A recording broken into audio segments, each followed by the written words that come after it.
Petr No Mercy Yan against Deiveson Deus da Guerra Figueiredo, a fight for #1 contendership. My prediction in this video. Hello and welcome to Bloodsport MMA. A very fun matchup awaits us this weekend in Macau, China, and it's Deiveson Figueiredo fighting Petr Yan for what looks to be a #1 contendership fight in the UFC's bantamweight division. I believe the winner of that fight either gets to fight Sean O'Malley, because Sean O'Malley just has that special status, right? Or otherwise it's a #1 contender, right? After Umar, obviously. Umar, another man, ladies and gentlemen.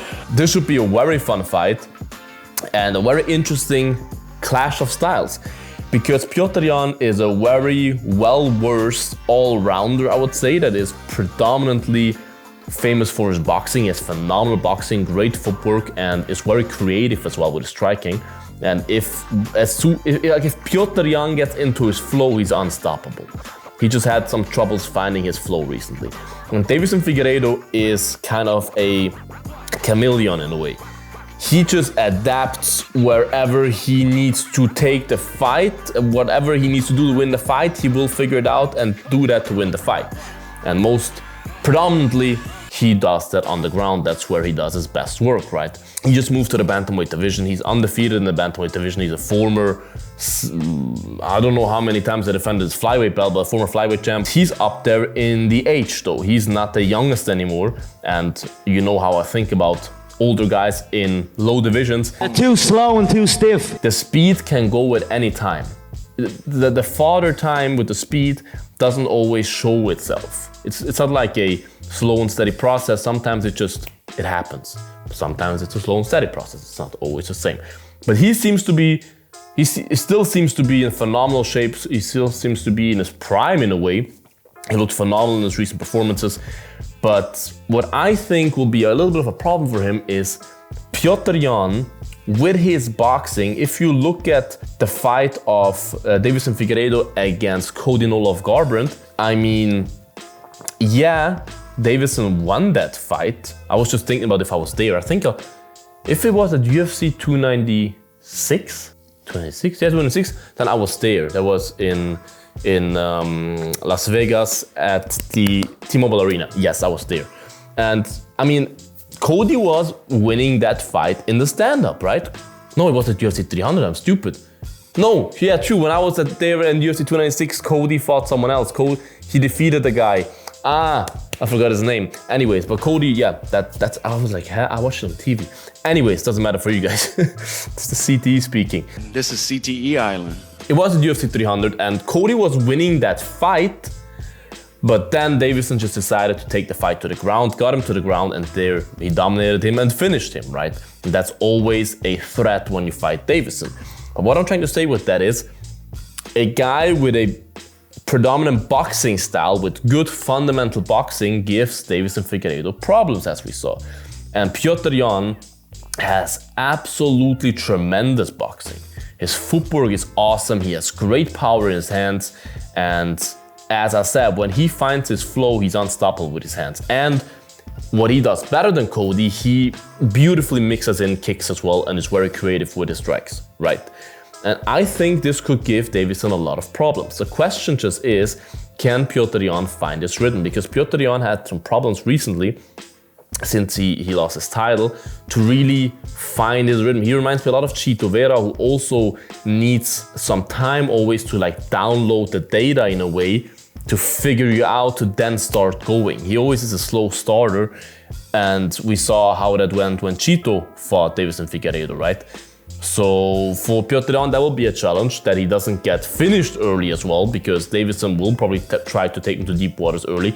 And whilst Petr Yan is a good grappler, I would say Petr Yan is a better defensive grappler than Cody No Love and than Chito Vera. But he will definitely need to be very alerted to that and very careful there on the ground with Deiveson, because Deiveson needs one small mistake by you and he will submit you. So the threat of Deiveson for Yan on the ground is 100% there. But I just think Yan is so hungry and angry in a way to get back to that title that he lost in such a weird way and kind of never made his way back there. He kind of never made his way back to being the old Petr Yan. And it's a 5-round fight, so he has time to download the data.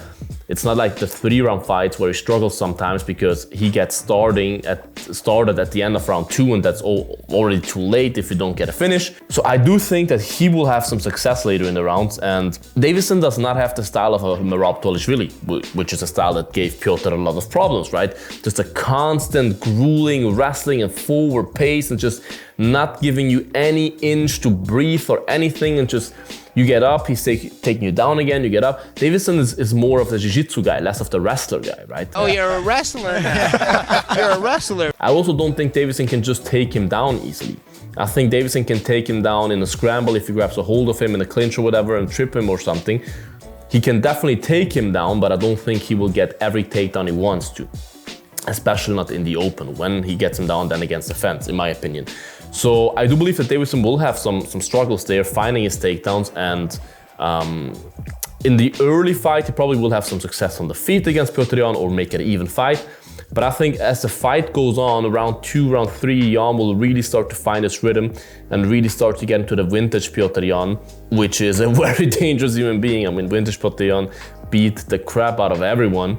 And I really have a feeling that Petr Yan will just get ahead of Deiveson there in the striking.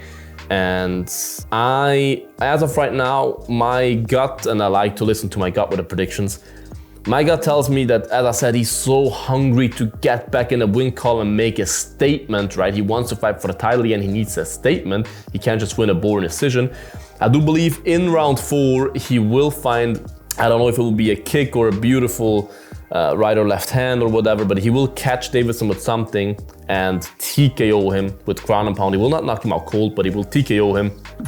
And my prediction is that Petr Yan will win this fight by KO/TKO in round number 4, and possibly fight for the belt soon again, even though I don't know if a Merab fight is particularly interesting to him.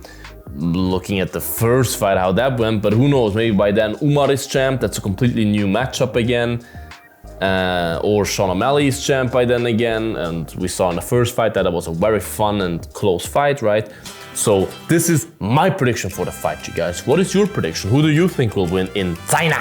Write it in the comments, you guys. Make sure to like this video, subscribe to this channel, would appreciate that.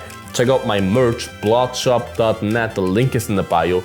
Phenomenal, cool designs, worldwide free shipping with the code FREE as well. There's some Christmas sweaters as well and stuff. Check it out, you guys. Stay bloody. Until the next one. Bye-bye. Bloodsport out.